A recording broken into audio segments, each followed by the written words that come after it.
This has been an exciting experience. We have, how do we settle on our topics? So we had a lot of trouble, and actually how we settled on our topic was one of our biggest challenges. We initially met with them, or we were in contact with the Mormons quite a number of times, and I was in contact with Elder Hillock via phone several times, and we had planned to meet up. And over spring break, we got a message from him, a very brief message saying that they would no longer be able to do the project with us, and that and I wasn't sure why at first, and found out that it was because they weren't able to speak to their higher up clergy people in time to be able to get back to us and get permission to be able to be in our video. So they didn't want to leave us hanging and waiting for them. So they decided not to work with us for the project. So we kind of had to scramble to figure out something else to do. So Wendy and I met with Professor Whitmer, and he had like a plan B ready for us. And he gave us the contact for John Benich, who is a director of worship at Tabernacle Presbyterian. And before we had met with Professor Whitmer, we didn't realize that the Presbyterians actually have like a really cool history specific to the Shenandoah Valley.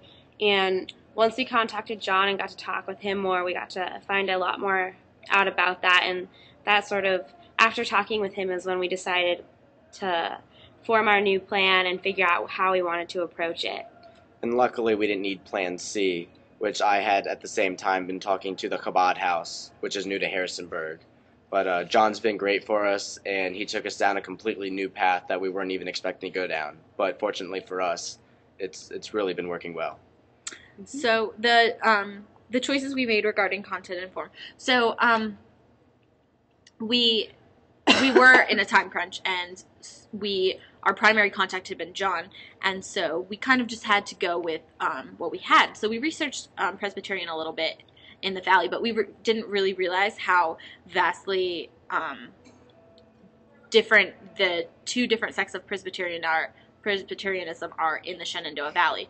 So John has so much knowledge, and we decided to talk to him for his knowledge about the Presbyterian Church. So and even further, we wanted to get more than just his knowledge, but his opinions and his personal ideas. Because we decided, because we wanted to make John our main contact and our only contact for this video, that we wanted to get to know why he was interested in this, and things along that basis. Yeah, originally our scope was like a little bit broader, in that we were focusing on the religion in the Shenandoah Valley and its history. And then it was such a time crunch, we couldn't get like enough insight from, I feel like you need multiple contacts for that. And so we went with what we had and just went from the angle of John and his experience with it and his interest, and he still provided a lot of valuable background. And that's what we think is most important, and what the viewers should really look for in the video. It was really interesting the amount of history that John knew, and some of the main points that they should really look into are the Ulster Scots coming from Pennsylvania and to the Shenandoah Valley, and how that's really affected today. I just thought it was really awesome how he was really excited about the frontiering spirit that the Ulster Scots brought from Pennsylvania, and they still have that frontiering spirit today because they are continuing to try and expand throughout the valley. Challenges. Well, this entire thing started as a challenge because we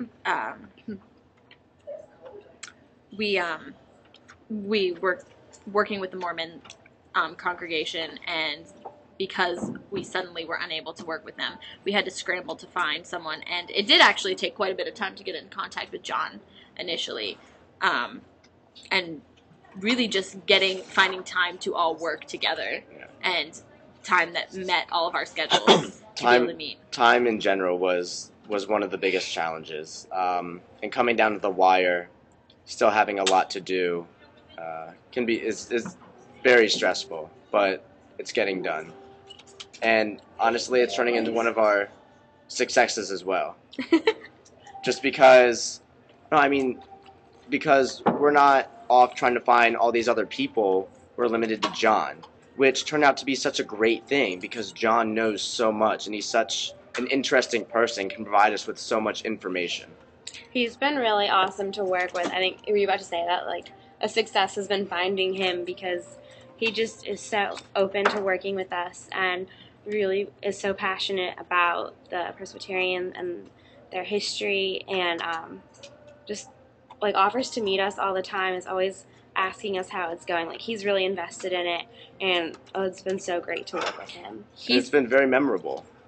Sorry, I didn't mean to interrupt you. Go ahead. He's a very dynamic person, and he's great on camera. He's exciting, and he's fun to watch, and he's fun to talk to, and it's been a really great experience talking with him and getting to know him, and I think it's just been a success in itself that we're actually we're making this happen despite all odds, so I think that's something to be proud of in itself.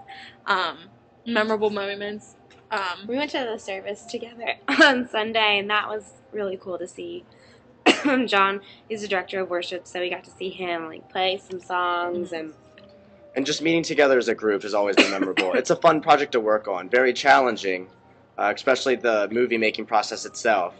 But just working in the group has been a lot of fun.